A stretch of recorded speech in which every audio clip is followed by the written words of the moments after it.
Hello there. Welcome to a very short Zoom recording about the Colorado Health Foundation's Nonprofit Sabbatical Program. I'm going to spend around 20 to 25 minutes providing you with an overview of the program and hopefully answering any questions that you might have if you're interested in applying. So before we get started, please give me some grace, hopefully for only about 30 to 60 seconds as I attempt to share my PowerPoint slides on a brand new computer at home, which is always proving to be difficult for me. So I'm just going to take a moment to get this moving and make sure that we've got the right slides for all of you. And I'm going to share my screen. Hopefully you see a slide at this point that says Nonprofit Sabbatical Program. Great.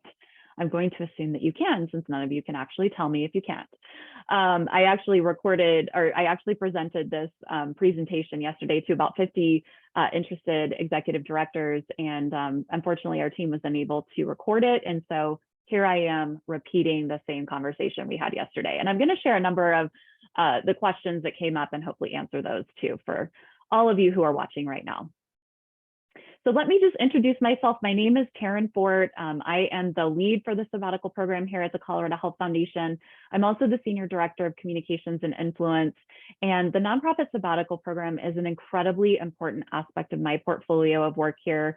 I feel incredibly fortunate to be a part of this program. It has been an absolutely eye-opening experience, connecting and working with executive directors all over the state, and just understanding more and more every day what it means to be a leader of a nonprofit organization in today's world.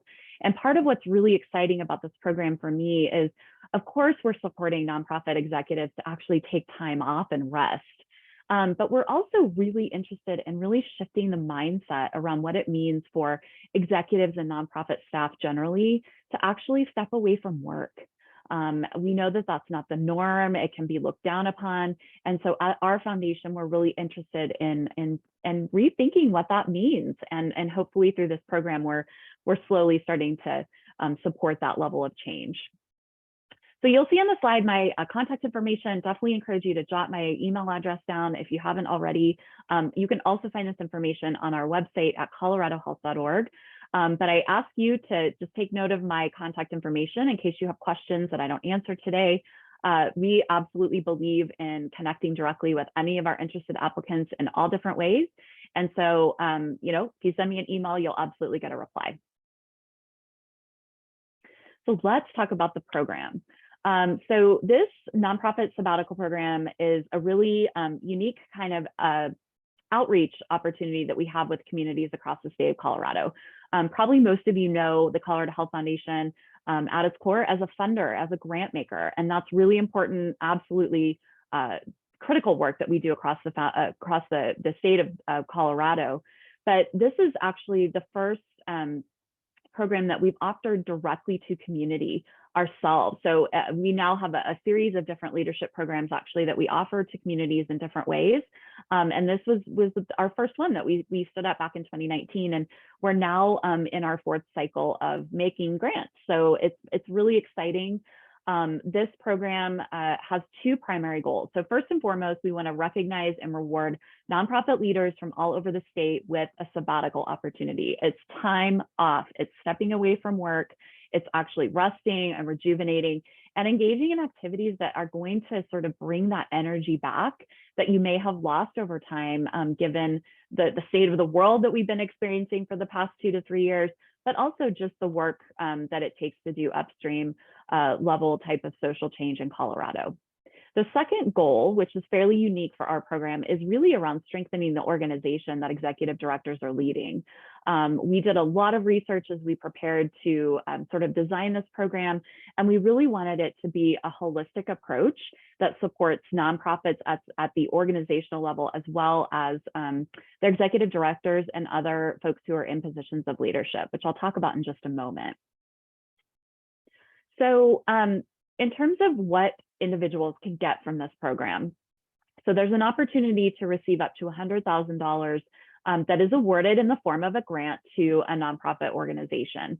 And there are sort of four key features of the program itself. So number one, that executive sabbatical. We want folks to take time off.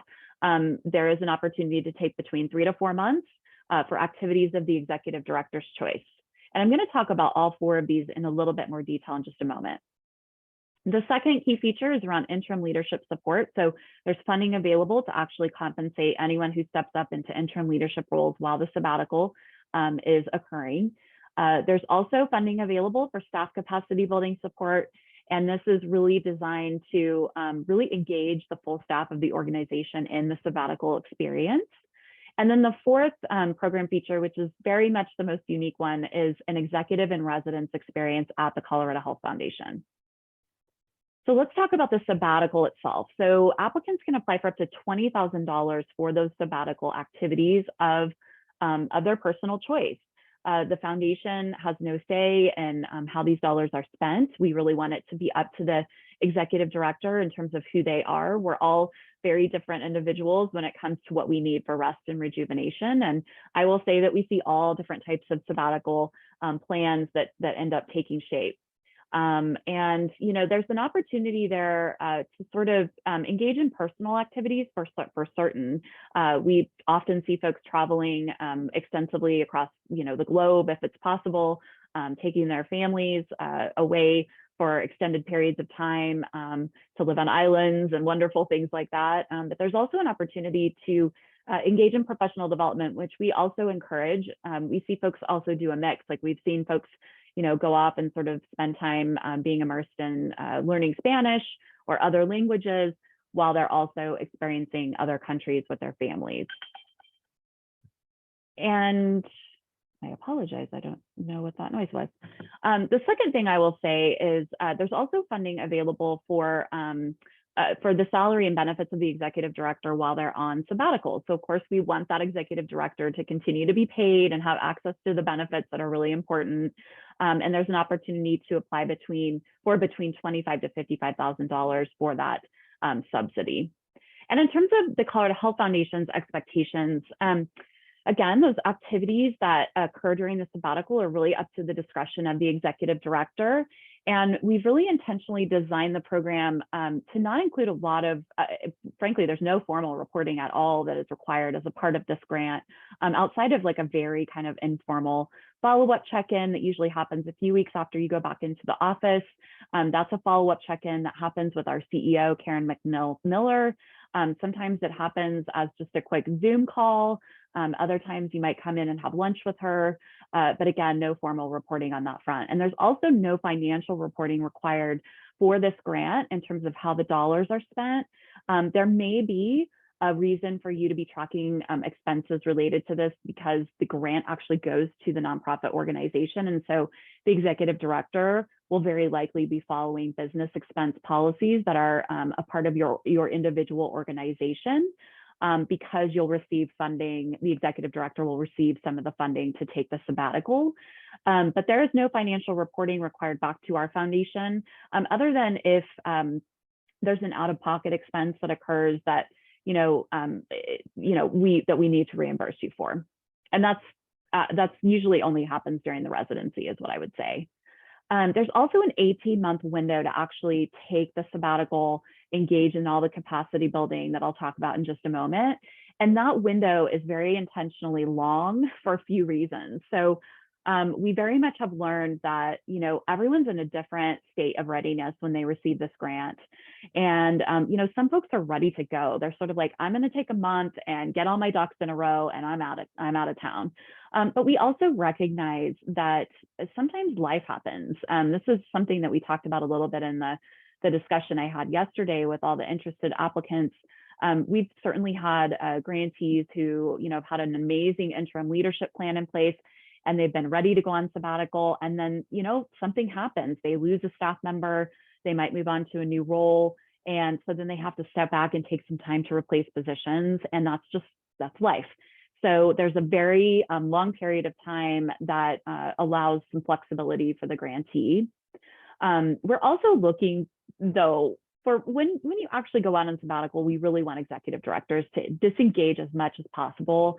This is something that we learned is very, very important as we were doing research from other foundations who have successful sabbatical programs. Often they would say that the hardest thing about the program was to actually get the executive director to leave on sabbatical. And I think there's some reality to that. It can be very difficult to actually step away. And so the other thing I'll just note here is for folks who live in rural communities. Sorry, my little kitten is in the screen at this point. For folks who live in rural communities, I myself grew up in a very small rural community. We certainly realize that if you're on sabbatical and you're still at home, it's going to be pretty difficult to disengage from work because you might see your staff members at the grocery store. You might live next door, to your interim director. And so we also recognize that there is, again, a reality piece to what it means to actually totally disengage. And then in terms of recommendations, we very much recommend that anyone who's interested in applying for this grant consult a professional and a personal tax expert before you actually submit your application.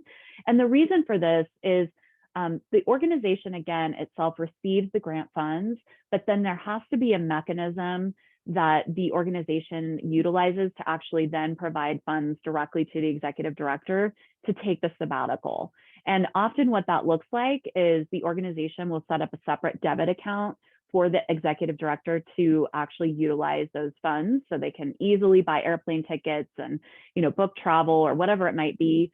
And there's also, a potential opportunity there for that to trigger personal income tax implications. And so to just avoid all of that, we just really recommend that everybody who's involved with the grant at the organization get some tax advice.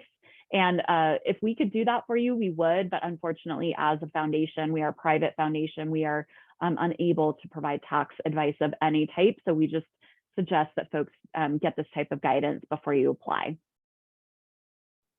So interim leadership, this is the second kind of core aspect of the program. So applicants are able to apply for up to $10,000 that rewards internal leaders. So this is all about building up your internal leadership bench. And what we really love to see in our interim leadership plans that are submitted as a part of the application is when the plans really build upon existing current staff and not necessarily contractors.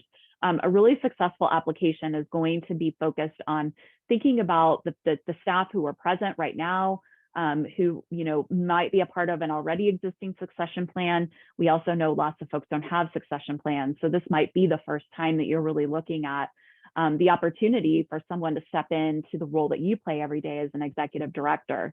And we really are hoping to see applications that are, again, helping to support building out that existing bench within the organization at this time. So while we do see plans that sometimes pull in a contractor or two, we really kind of discourage that because those contractors are not really a part of the long-term staffing plan for you. And we want the executive director to have the opportunity to come back after they experience the sabbatical and the residency. And they might want to move forward with a different kind of staffing plan no matter what, because they may have rethought their role. And so organizations are better positioned for that type of thing if they're really drawing on that leadership bench. And ultimately, there's always good, right, in building out your interim leadership bench or building out your leadership bench generally, and using this interim opportunity is just an incredible one that we don't want folks to miss. There is a template that is a part of the application that you are required to complete. And there is also, I'll talk about this later, there's a lot of technical assistance available for applicants. And this is in one area that we see folks really take advantage of it. I will also say that interim leadership plans look really different from person to person, organization to organization. We've seen folks get really creative with what this needs to look like. We have folks who, really spend a lot of time really significantly organizing and sort of laying out what all the different, responsibilities are as an executive director, and then they might assign multiple staff to sort of oversee those things while they're out. We've also seen plans that include, a board chair being involved as an interim leader, especially if they have particular expertise around, different functions. We often see board members who have experience with fundraising And so that often comes into play when it comes to the development needs of an organization and the role that that executive director might be playing. So capacity building. This is a third primary component of the program. Applicants can apply for up to $15,000 for staff capacity building needs. And again, you've got like that 18-month window to actually utilize these funds. We really love this aspect of the program, and I think most of our grantees have as well, because this is an incredible opportunity to, acquire some additional funding that supports capacity building needs that are identified by your staff. We do very much look for and ask that executive directors who are applying really take this opportunity back to the staff and do specific engagement with the staff around how these funds might be used. We are not looking for plans that just come from, the executive director themselves just identifying sort of a handful of things that they feel like this money could be used for. This is a really great opportunity and a way to socialize what this grant opportunity could mean for your organization. So if you are nervous about bringing this idea to your staff, if you're concerned about how the community might view it, it's a really, really great way to help the community understand that actually this grant is not just about an executive director going on vacation for a while. It really is about supporting the overall mission and the full staff of the organization. With the application itself, just like the interim leadership plan, there is a template that is required as a part of the application. And I would say that this is probably one of the opportunities where applicants can get really creative. $15,000 is a good amount of money that could, really take a staff pretty far when it comes to different types of, things that they feel like are really important for them to acquire or experience or immerse themselves in to really advance the work that they're responsible for. So we've seen plans that, send all the staff out to conferences for like a full year, for example. We've seen, plans that bring in expertise around language justice so folks can really brush up or get deeper experience around what it means to do language justice. We've seen plans that provide some overhead support, frankly. We've had organizations who want to buy desks for their staff or who want to buy laptops. That's something that we fully support. And the other thing I would say is more recently, we've certainly seen a really significant need emerging around self-care for staff, mental wellness supports. And this is another opportunity to either add on to what you're already doing for your staff around self-care, but also, maybe put into place entirely new programming that really takes into consideration what your staff need, especially if you're doing really tough upstream work across the state. And we know, obviously, that nonprofits are wearing so many hats and doing so many things and trying to, make ends meet in so many different ways. It can take a toll on your staff. And so this is an incredible opportunity to really bolster things when it comes to just supporting your employees. I will also say, before I move on to the next slide, that we at the Colorado Health Foundation have no say in how these funds are used. So that's, hopefully helpful. We do look at what you're thinking because we want to make sure that your staff have been engaged, and there's a question around that you would have to answer. But the other thing I would say is there's most of the grantees who've gone through this program do not actually address the capacity building work before they go on sabbatical. It's seeming like the capacity building work is actually occurring once the sabbatical has been experienced and completed and the executive director is back in the office. So the fourth, and again, probably most unique aspect of this program is the executive and residence portion. This is very much almost like a program in and of itself, I would say.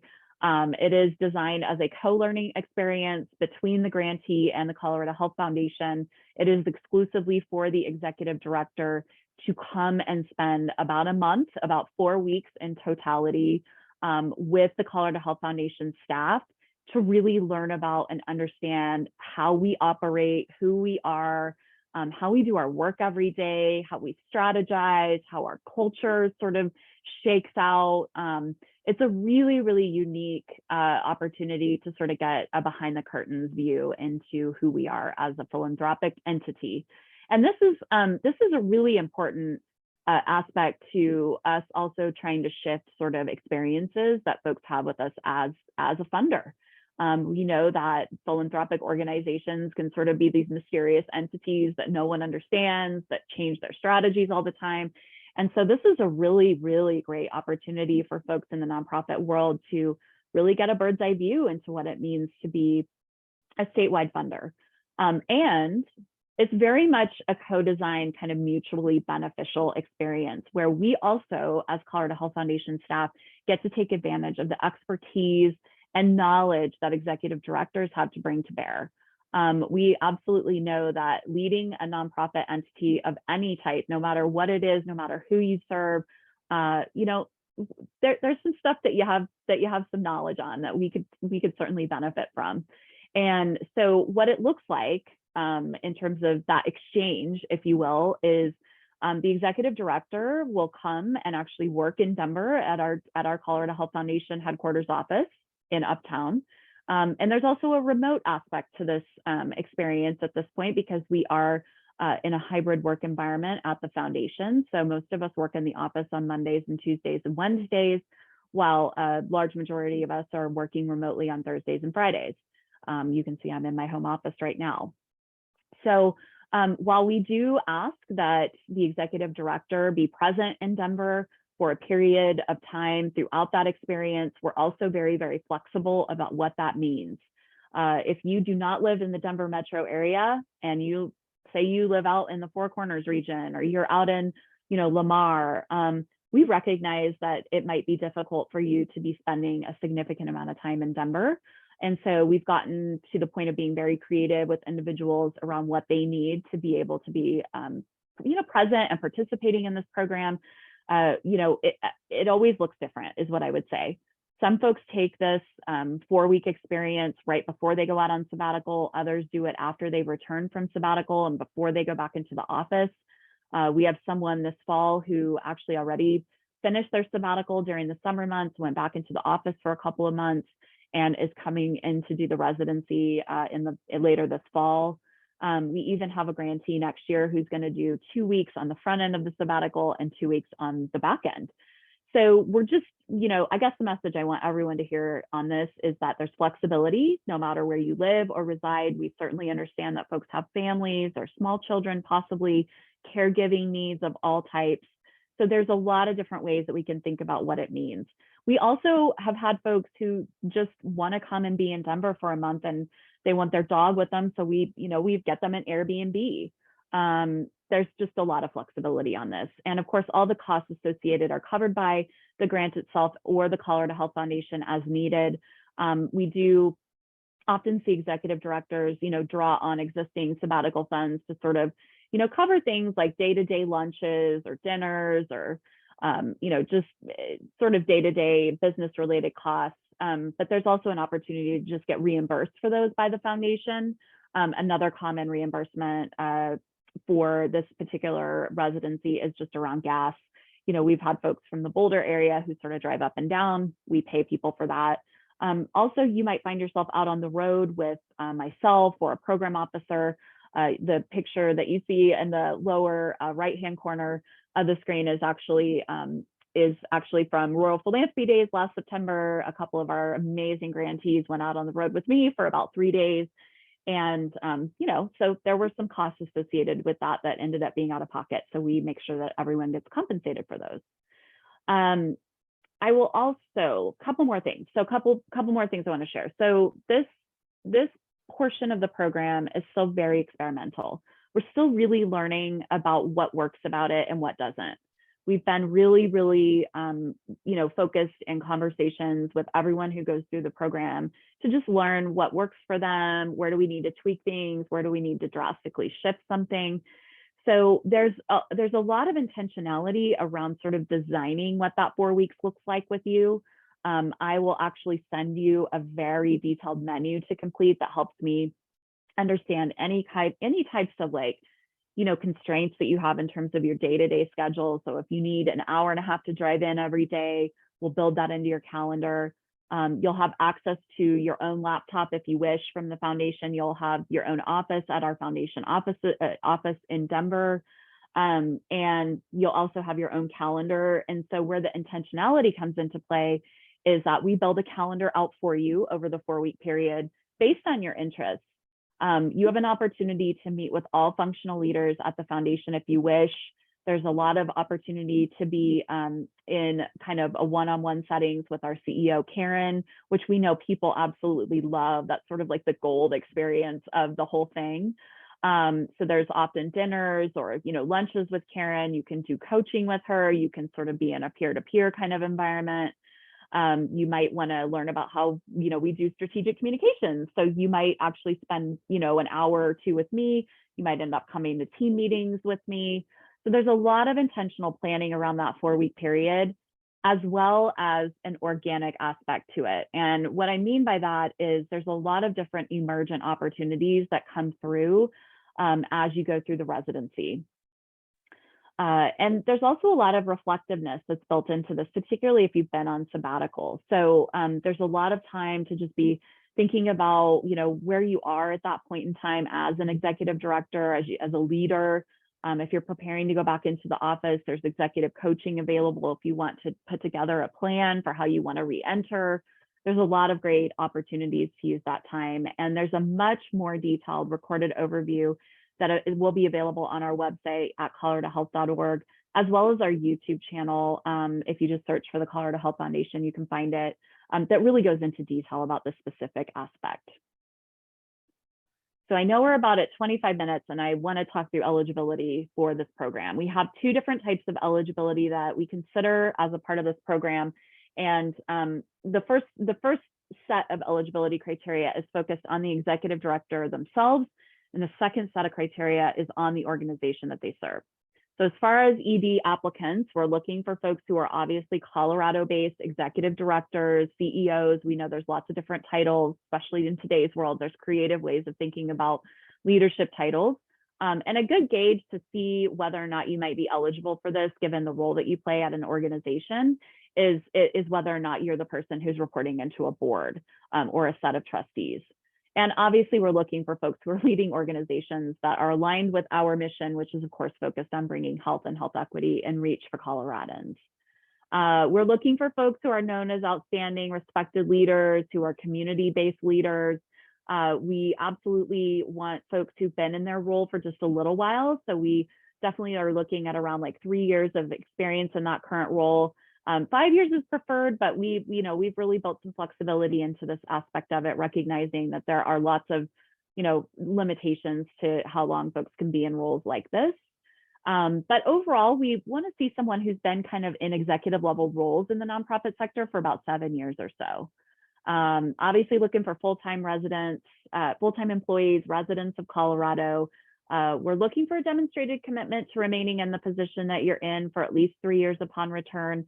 But I would say this is probably something that you will be asked about if you get to the interview stage of the review process. It's not something that you have to sort of sign a document on saying you'll stay. It's just something that we want the demonstrated commitment to it, because we know that the executive directors who go through this program really benefit from it so tremendously that we just hope that they go back into their organizations and continue leading with a lot of vigor. Looking for org board approval, there would be a required letter from your board chair expressing support for this program and the organization experiencing it. We want to see that interim leadership plan that I've talked about.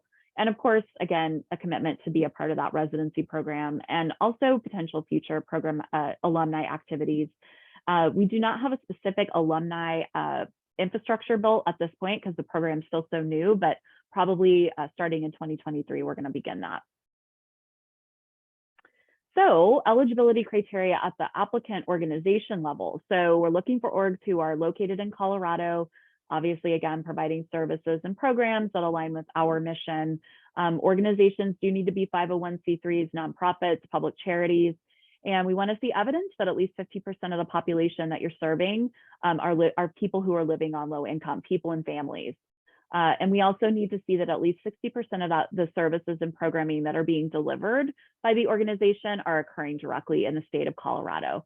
And this comes into play specifically for national organizations who have regional chapters.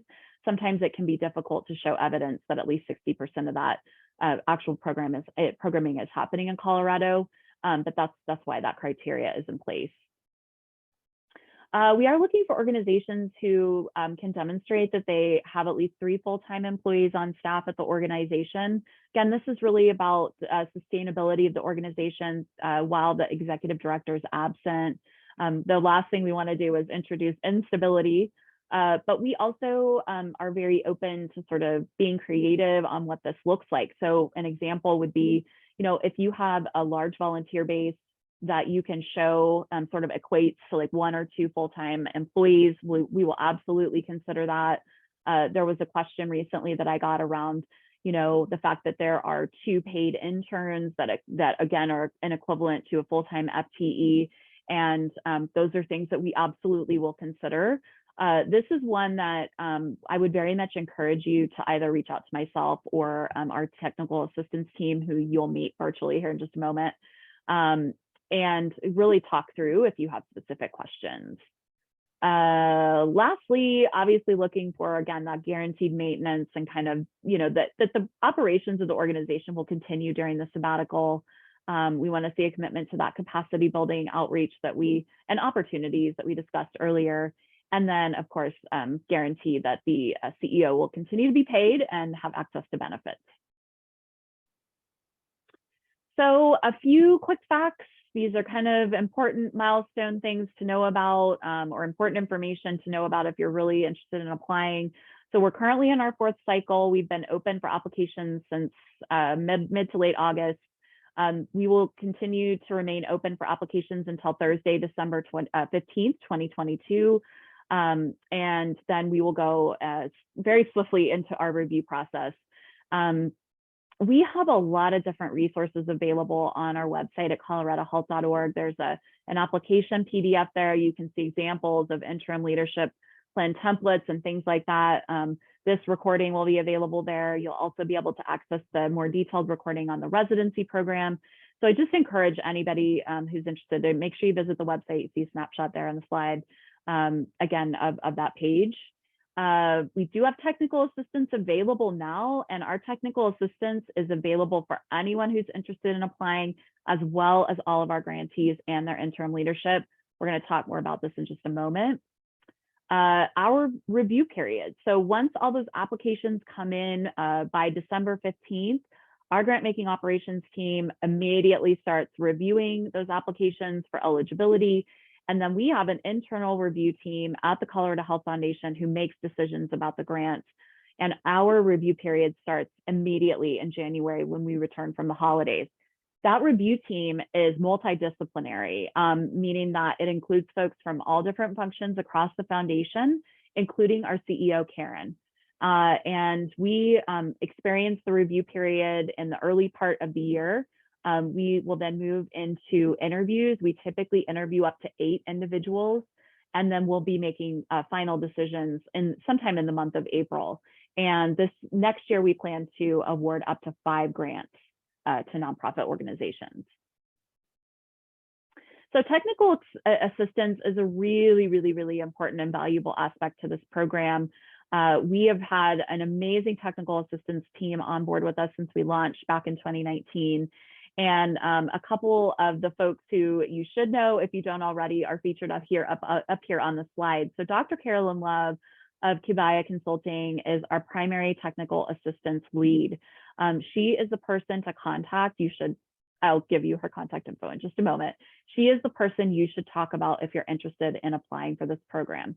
Now, while she is not going to write your application for you, she is more than happy to field questions. Dr. Love is not just an amazing executive coach, she's also been a prior executive director herself. So she's very steeped in the world that every one of you are probably living in as a part of a nonprofit organization. And again, is a really, really important partner for us. Our second partner is the Nonprofit Finance Fund, specifically Brian Calloway, who some of you may know. The Nonprofit Finance Fund is a national organization that supports nonprofits all over the country. And Brian and his team specifically work in Colorado in addition to other states. Brian has also been with the program since the beginning and is able to provide finance support specifically by request. So in terms of Dr. Love's support, she has this amazing quote that she shares often when she's a part of this, this type of conversation. "Oh, how good it is to sit and watch yourself go by." This is a quote from Howard Thurman, who is a civil rights leader. And the point here is that, you know, as nonprofit leaders become so focused on pouring into the communities that you serve, we know that they often are losing sight of the need to pour into themselves. And that's a really important message that we want everyone to hear. And it really is the spirit of why this program is in place. So Dr. Love is able to provide so many different types of thought partnership to applicants and grantees of all types. We really have her available to everyone who's interested in this program, really from sort of the soup to nuts perspective. So she's available to consult and support applicants as they're developing their application. And then as folks become grantees and a part of the program, she also does consulting and supporting around orientation. So she can support if you need help as you think about planning to leave on sabbatical. If there's something that comes up that you hadn't anticipated, she can be a great thought partner. And then she's also available during the sabbatical period to your interim leadership. And this has been a really, really important facet of, you know, folks taking advantage of what we offer through this program, because there are things that come up for those interim leaders that they might not be prepared for. And it gives them sort of a, you know, a line, if you will, and prevents them from having to pull you back in and away from your sabbatical experience. And then Dr. Love also supports our grantees as they get closer to going back into the office. So she does executive coaching while they're in residencies often, but also can be a thought partner as you might be thinking about, you know, reshaping some things when you return from your sabbatical and the residency and you're going back into the office. There's a lot of just amazing types of support that she can provide. And then same for our financial technical assistance partner. So Brian's team at the Nonprofit Finance Fund supports also through that whole continuum that I just described. And there's some more specificity around the things that NFF can do. So when we think about applicants themselves, NFF team can help with building budgets for that application. They can help outline interim leadership plans with a financial focus. Once folks become actual grantees and they're readying themselves to go on sabbatical, they can help with enhancing or developing financial management tools that might be really supportive while the executive director is on sabbatical, and frankly for the ongoing future. They can help draft financial narratives. They can also support the interim leadership plan while the executive director is out on sabbatical with training or coaching for the interim team. They can prepare the team for engaging with funders or board as needed, and then also support as executive directors go back into the office so they can review current financial state at the exit and sort of at the return point as well, and then also do continued budgeting if that's needed for short and long-term program needs and organizational goals. So there's a lot of technical assistance support for anyone who's participating in this program, whether or not you get a grant. So I thought I had a slide here with Dr. Love's contact information, but I'm not seeing it. So let me see if I can find it very quickly and share it.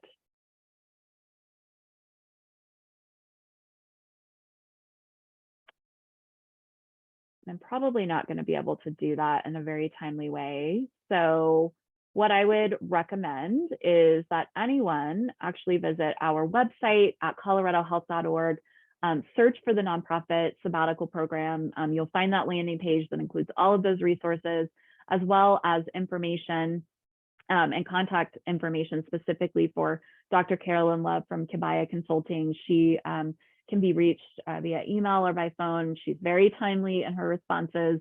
as am I. So definitely encourage folks to get into touch with any of us. My email address again is tfort@coloradohealth.org. And again, thank you so much for your interest in the program. We really hope that you move forward with your applications and encourage you to get in touch with us as you're developing. Take good care.